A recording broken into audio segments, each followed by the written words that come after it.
AI requires a lot of compute power, and the cost for your AI workloads can spiral. That is, unless you're running on OCI, Oracle Cloud Infrastructure. This was the cloud built for AI, a blazing fast, enterprise-grade platform for your infrastructure, database apps, and all of your AI workloads. Right now, Oracle can cut your current cloud bill in half if you move to OCI. Minimum financial commitment and other terms apply. Offer ends March 31st. See if you qualify at oracle.com/WSJTech. Oracle.com/WSJTech. Good afternoon. Let's get right down to business here. As we do weekdays at 4 o'clock, we do more at 4 right here on 790 KBC.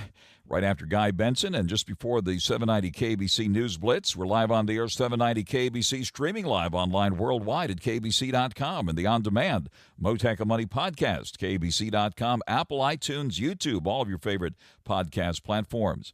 Stocks ending mixed today on this Valentine's Day, heading into a three-day holiday weekend. It's President's Day on Monday, and the markets will be closed on Monday. Investors taking in a retail sales report that came in weaker than expected. Today's a big day for shopping, of course. It is Valentine's Day, and Cupid Zero has struck. Consumers expected to spend a record $27.5 billion on Valentine's Day this year, according to the National Retail Federation. And that amount is up from last year's $25.8 billion, slightly above the previous record of $27.4 billion set in 2020. Coming up later this hour, we'll talk about the business of Valentine's Day with dating coach, eHarmony, that is, eHarmony relationship expert, Valentine's Day expert, author, and founder of Rom Kond. Laurel House will be joining me live here later this hour. The retail sales report we got today showed that sales dropped sharply last month, in part because analysts say cold weather kept more people indoors nationwide, hitting sales at car dealerships and a lot of stores. The retail sales number coming down 0.9% in the month of January. Analysts also say the catastrophic fires here in Los Angeles were also a factor in the sales reports. We're watching the consumer confidence reading as well. In addition to cold weather, analysts say the sales decline could in part point to fading consumer confidence, as was reflected in a pair of recent surveys by the Conference Board and the University of Michigan Consumer Confidence Survey. The S&P 500 made a run for a new high today, but ended slightly lower by just a half point. The Dow slipped 165, and the NASDAQ looks like the tech names got hit by Cupid Zero today, and the NASDAQ gained 81 points to 20,027. The yield in the 10-year note is back down to 4.48%. We saw the VIX index, the volatility index, slip a bit today. Shares of Airbnb, ABNB is the ticker symbol in that one, popping more than $20 to $161 and change, a gain of 14.5% on its latest earnings report. GoDaddy on the flip side, plunging more than $30 at $182 and change, down 14% on a disappointing earnings report. Price of oil, we're watching that as well. We see the global benchmark crude prices eking out a first weekly gain in a month, while the U.S. benchmark crude fell for the week. This as a deadline approaches at noon tomorrow for the remaining hostages held by Hamas to be released. Also, the markets have been hit by President Trump's comments and policy changes on how they could impact supply of oil and demand for oil. We're watching these latest developments very, very closely. Prices did find some support this week as the U.S. looked to reduce Iranian crude exports and put maximum pressure once again on Iran. And also the president did not immediately impose reciprocal tariffs on U.S. trading partners. Insurance of all kinds in focus these days following the massive catastrophe here in Southern California. I'll talk car insurance later this hour with Shannon Martin at Bankrate.com. But first, on your money, the markets, the economy. Let's not forget about gold, which hit a record high this week. Crypto, Bitcoin, the whole works now. Joining us live, the one and only John NAJARIAN. Dr. J, as he's known on the major financial networks, Fox Business and so forth, co-founder of Market Rebellion. He also has the laser eyes on, too, following the cryptos closely. And today he's America's sweetheart for joining us here on Valentine's Day. John NAJARIAN, thank you very much for taking the call this afternoon.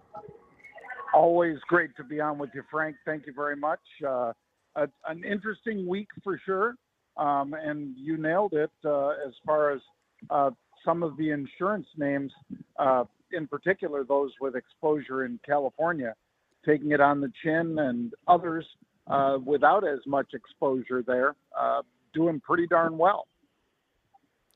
Very interesting. Appreciate you coming to the line this afternoon.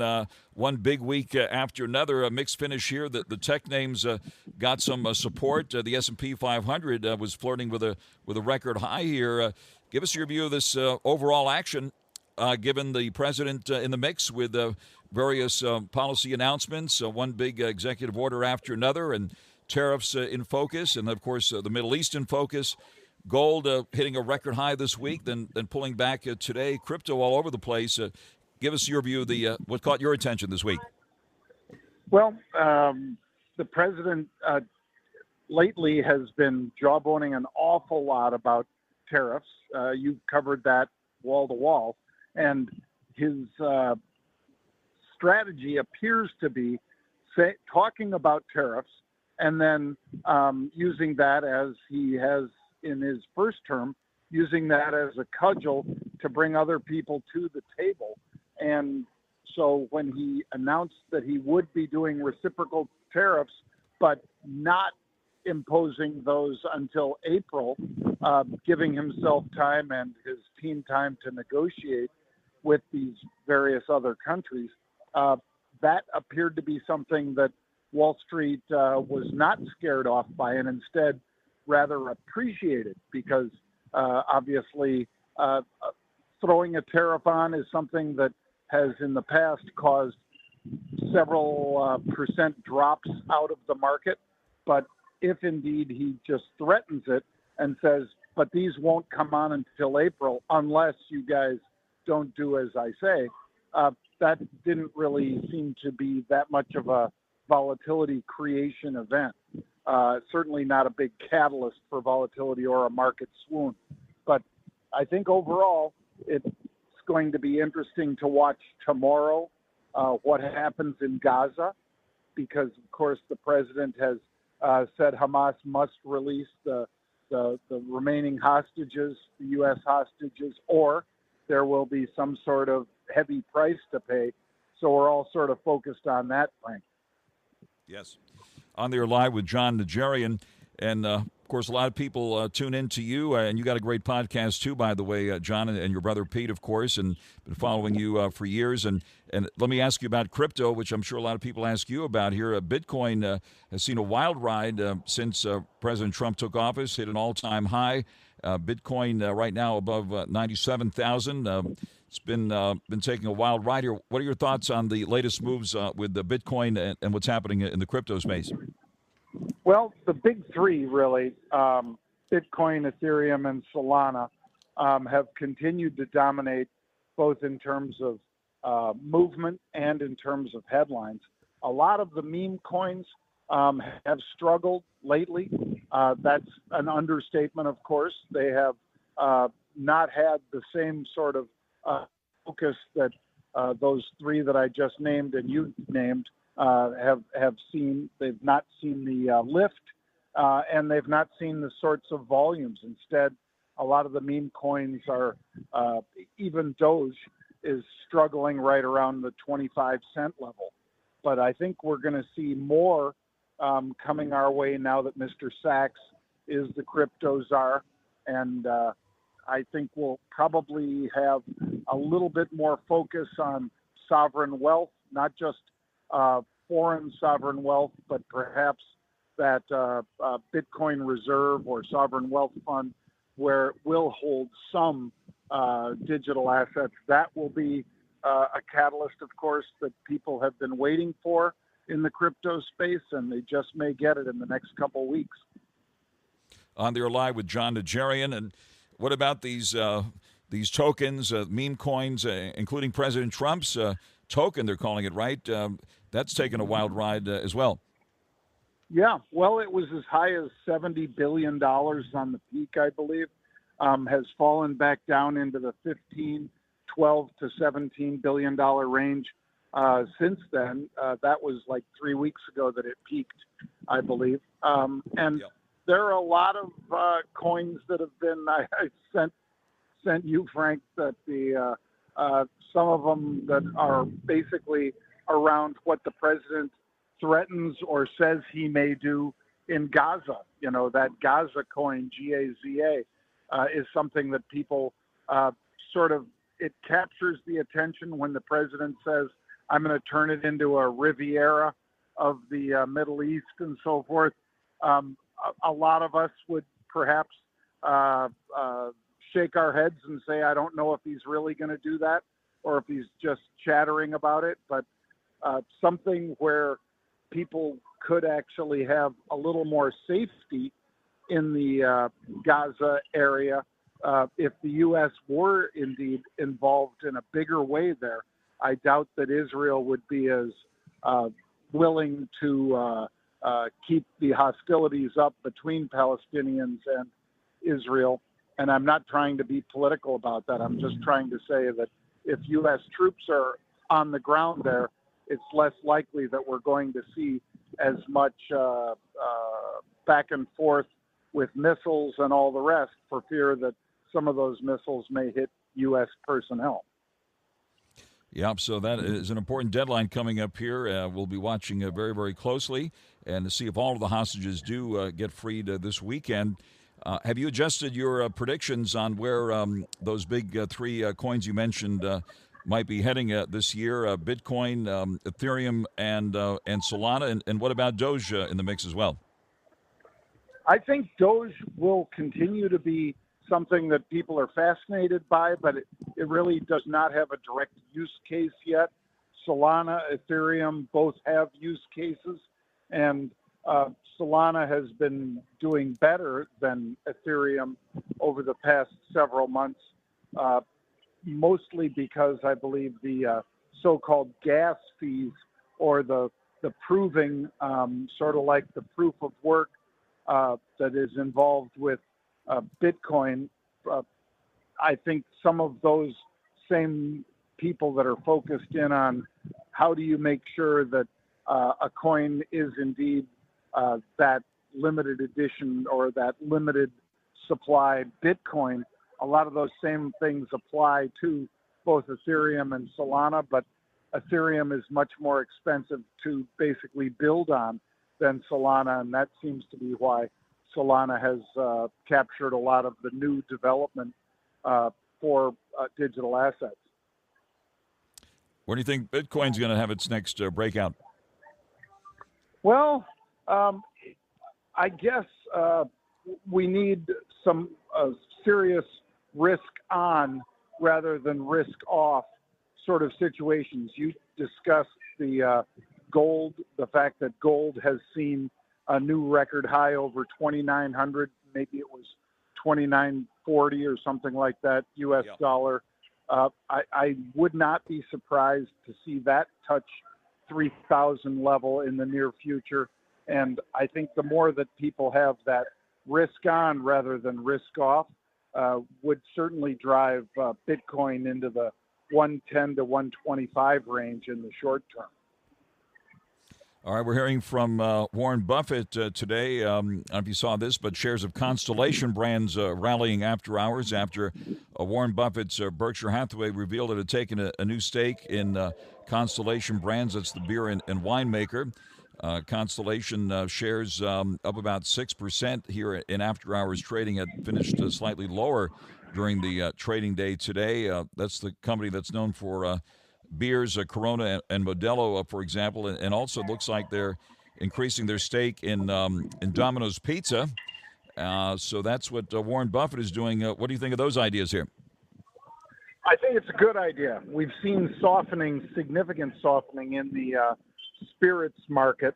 So a little bit on the beer side. You mentioned Modelo and Corona, but also on the high-end spirits side has definitely slacked a little bit, perhaps because of so many states approving cannabis usage, both medical and recreational.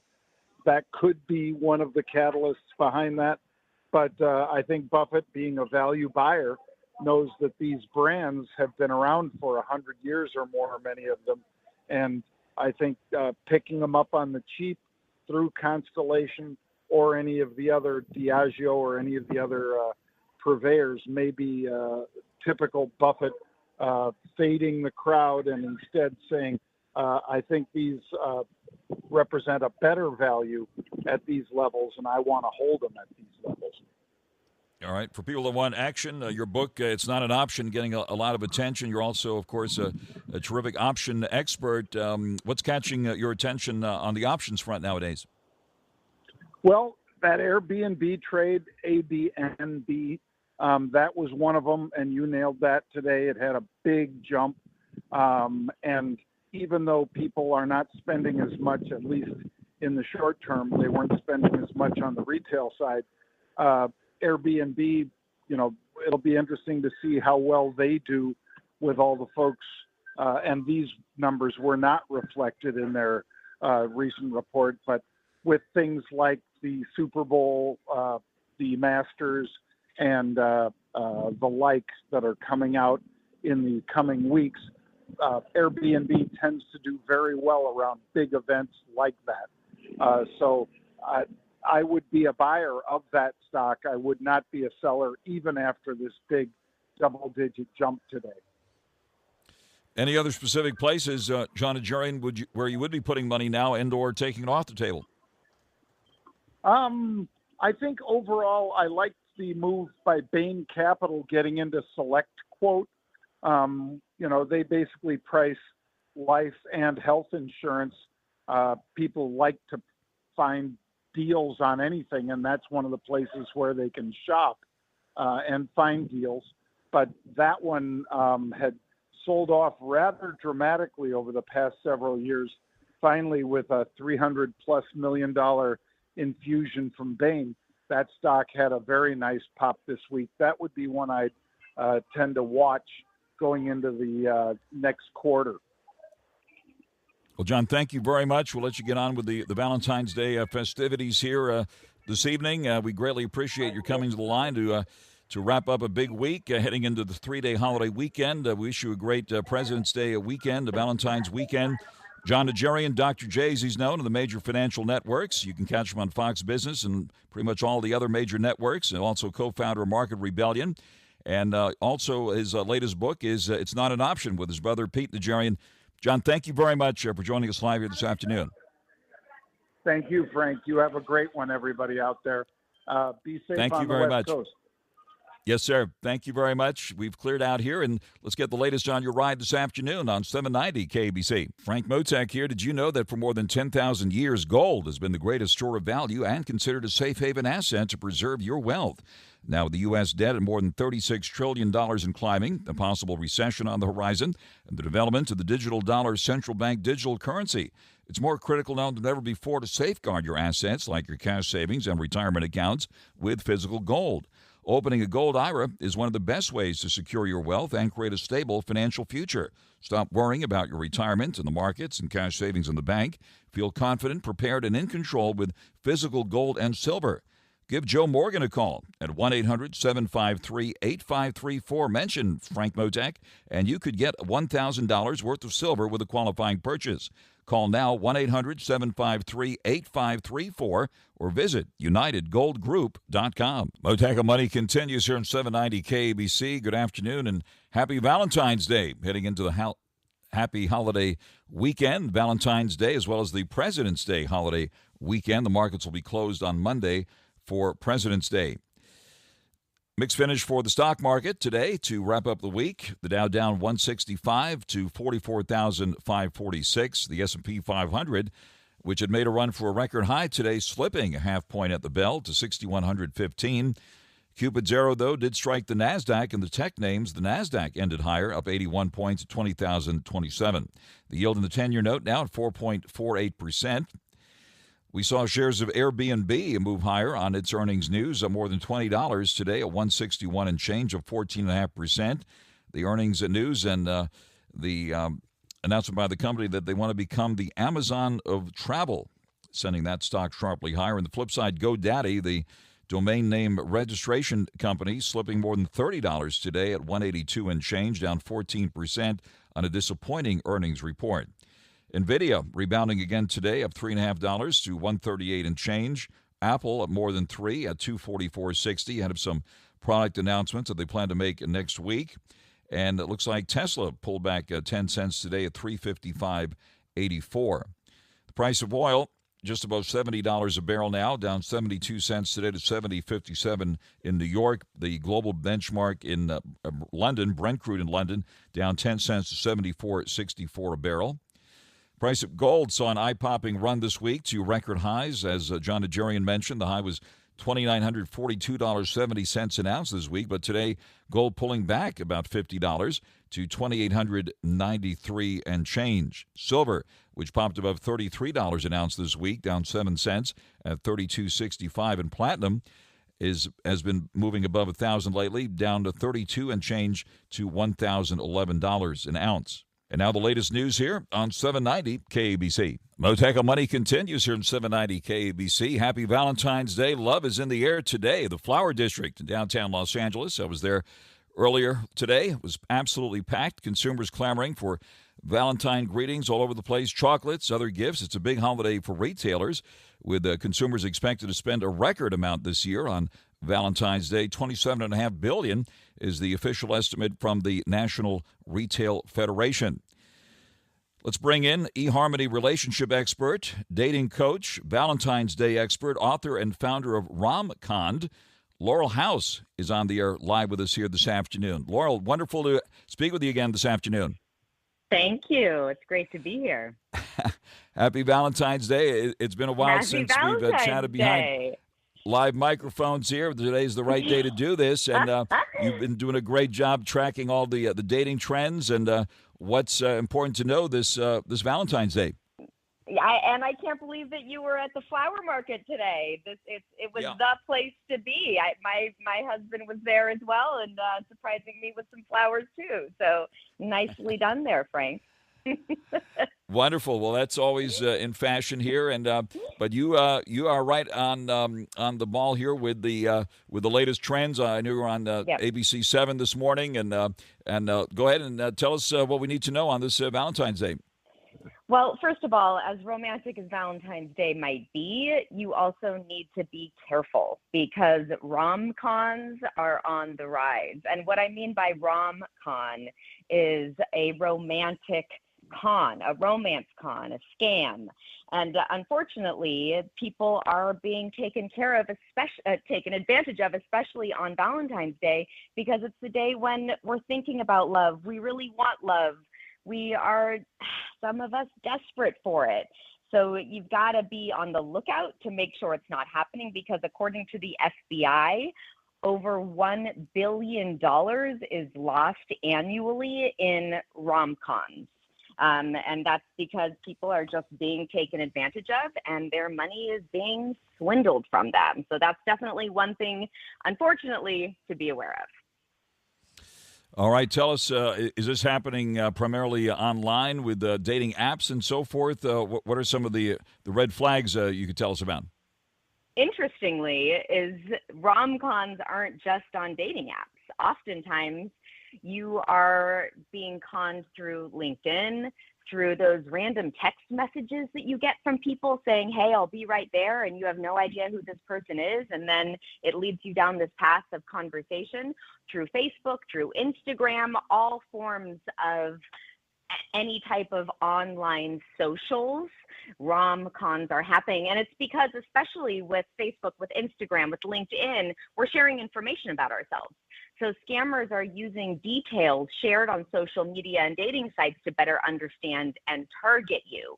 And then they research you, they gather more information, and they use it against you. So if you are wondering if maybe someone is scamming you, if they aren't exactly who they say, if you see their photo on Facebook, LinkedIn, Instagram, or on a dating site, then put that photo into Google Photo and try and see if this person really is who they say they are. Take the information that they've given you and search for it. The details, where they live, where they work, who they say that they are. Sometimes that information actually shows up verbatim in other places, and that's because they simply copied and pasted. You can actually save their photos. Like if someone says, I'm going to send you a photo of me right now, save that photo into your photo spread and then see where the photo comes up. If the photo doesn't come up first in your line of photos, and it comes up 2 years ago, well, that photo is an old photo that was grabbed. So be careful of that. Also be careful if they seem too perfect. If they want to immediately communicate offline, get your phone number, talk through text or WhatsApp. If they say that they want to meet you in person, make sure that you ask a lot of questions and go slowly. Also, these con artists will attempt to isolate you from friends and family. They might claim that they work or live far away, but they're from your town. And then they have all of these promises to video chat or send you videos or meet you in person. And it never happens because they say poor internet or their camera isn't working or something happens. And then once you plan to meet in person, they have some sort of an emergency and they cancel. And that's where the financial scam tends to come in, and they start asking you for money to pay for the emergency services that they're going to need. So just be really careful. And if your intuition says, I'm not sure about this one, then ask more questions and definitely ask other people. You're not alone in this. So many people have been rom-conned, including myself. Wow, Laurel. On the air live with Laurel House, who is eHarmony's relationship expert, also longtime dating coach, based right here in Southern California, and certainly a Valentine's Day expert as well. Well, those are some real nightmare scenarios. Maybe you can turn things around here. Lighten it up. On a brighter note, yeah. Tell us about some good dating ideas and places to go, maybe, since you're the expert right here in Southern California. Yes. So the great news about Valentine's Day is people are in the mood for love. Whether you are dating and single or if you're in a relationship, right now is the time to celebrate love for other people and for yourself. So one thing that you can do if you haven't yet planned on what to get your person for Valentine's Day and you're thinking, oh, I'm just going to stop off and get some flowers at the corner, maybe think instead about what their love languages are, because love languages help to give you a clue as to what is going to make someone feel really cared for and really considered. So there are 5 love languages, and those are words of affirmation, acts of service, which are like doing things for someone, gifts, physical touch, and time. So if you're looking at all of the different love languages, say that their love language is physical touch, and you don't have enough time to get a massage for them tonight. Well, instead, you can write up a gift certificate that says, 1 massage from me, next weekend, and I love you, and I can't wait to make you feel better. And then the actual gift might be some massage oil or some deep muscle rub, because you know that they have a lot of stress in their muscles. Another last minute thing that you can do is, if it is acts of service and you know that they need new towels or they need some pictures hung or a TV hung or they want a room cleaned. I mean, these might sound not important and not special, but for someone who words or acts of service is their love language, they will love if you do those things for them. So maybe if you can't do them right now, again, a gift certificate saying, I want to take care of you. I want you to know that you're not alone. I'm here for you. And this weekend, these are all the things that I'm going to do for you. So it's letting them know this is your gift. And I thought about you and specifically you. I'm not just giving you some random present because I ran out of time. It really is about the thought that counts. And that doesn't mean just thinking about it in your head and not doing something about it. That means thinking about it, thinking about them. What would they appreciate? What would they actually love? And then doing that. And a gift certificate handmade by you, and then you follow up on that promise, is a great way to give a gift. And as most people know, trying to get out on Valentine's evening can be stressful. I do need reservations at some of the fancier places, of course, and that's the one night of the year where everybody's trying to get in. According to the restaurant industry, a lot of the chefs and restaurant owners call it amateur night. because it's the night when everyone goes out to dinner. So instead of just going out to dinner, stay home, make them dinner, or order in. One thing that you can do if you know that your person needs to relax, then when they come home from work, say, I have a bubble bath made for you. Candles are up there. Here's your drink menu. What do you want me to make you for a drink? I want you to relax in the bath. I'm going to bring you your martini or whatever it is, and I'm going to go downstairs and prepare dinner. And that's the gift. That thoughtfulness is going to be so much more felt and weighty than just going out to a random restaurant with throngs of people. So it is that, what can I actually do to make you feel considered? Or you might just say, you know what, Valentine's night is crazy. Let's go out to dinner this weekend instead and have a special night this weekend when not everyone is out. That being said, you still want to make Valentine's night special, have some special time together, and really work on your relationship. Now, working on your relationship is something that is a trend right now when it comes to both dating and relationships. I developed what I call the 30-20-10 rule. So for daters, if you are not having success on the apps, you're going to do every day, 30 minutes a day at the same time, you're going to be on the apps. Then 20 swipes a week. Swipe yes, like, heart a week. Now, you want to put some good energy into this. You're not just swiping because Laurel said to swipe. You are looking for reasons to say yes, and you're excited about it. Then 10 exchanges a week. So you want to send 10 messages a week. Now, that's if you're on the dating app. If you're in a relationship, again, 30-20-10. Every day, spend 30 minutes having a conversation with your partner.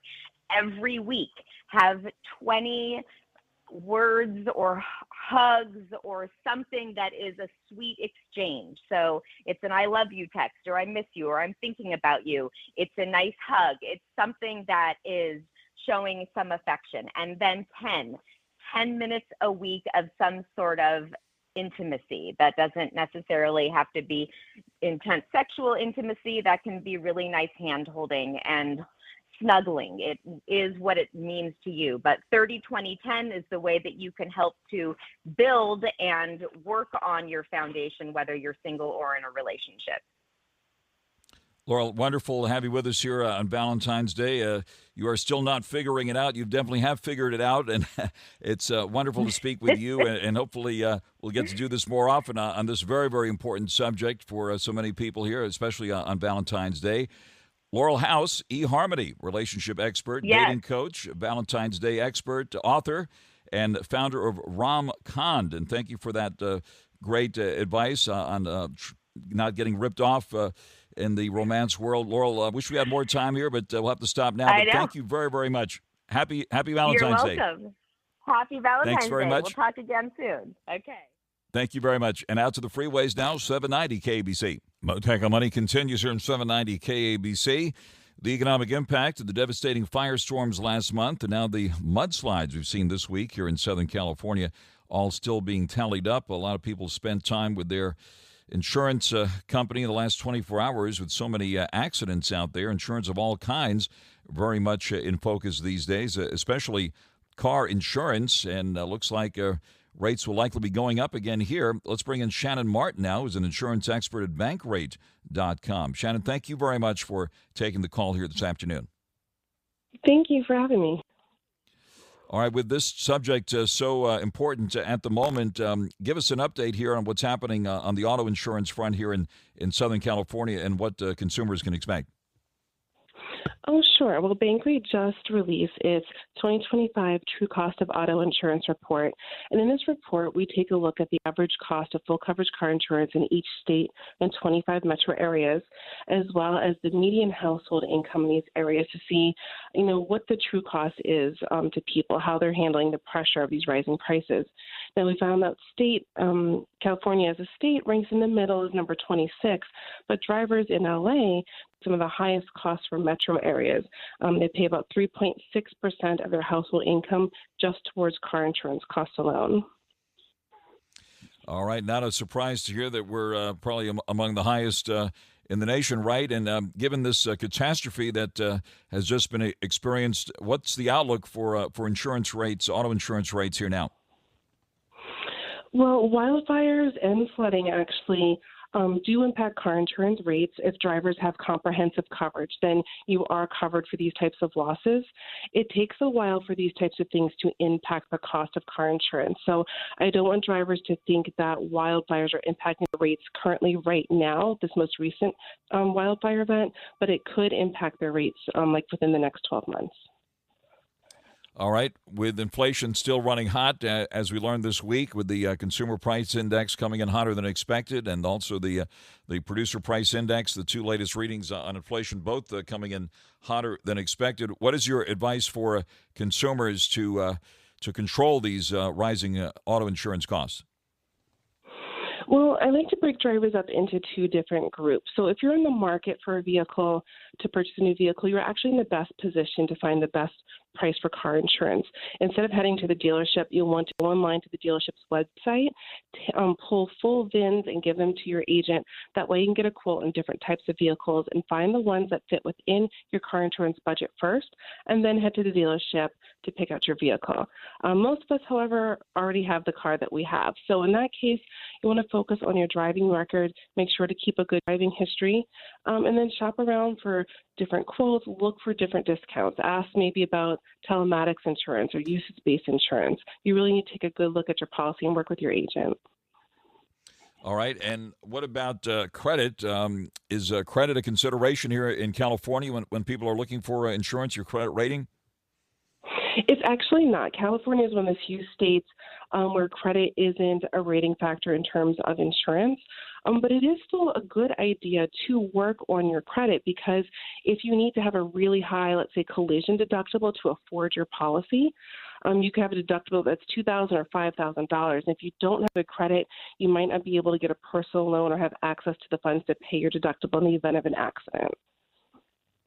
What is the biggest thing that impacts auto insurance rates here in California? Obviously, the driving record is very important, and the type of vehicle and so forth. Any guidance on that? Driving experience is actually a really big factor in driving history. So the length of time you've been driving and what your driving record looks like. So you really want to do your best to avoid speeding tickets, accidents, DUIs. One DUI in California can increase your rate by over $4,000. One accident by over $2,000.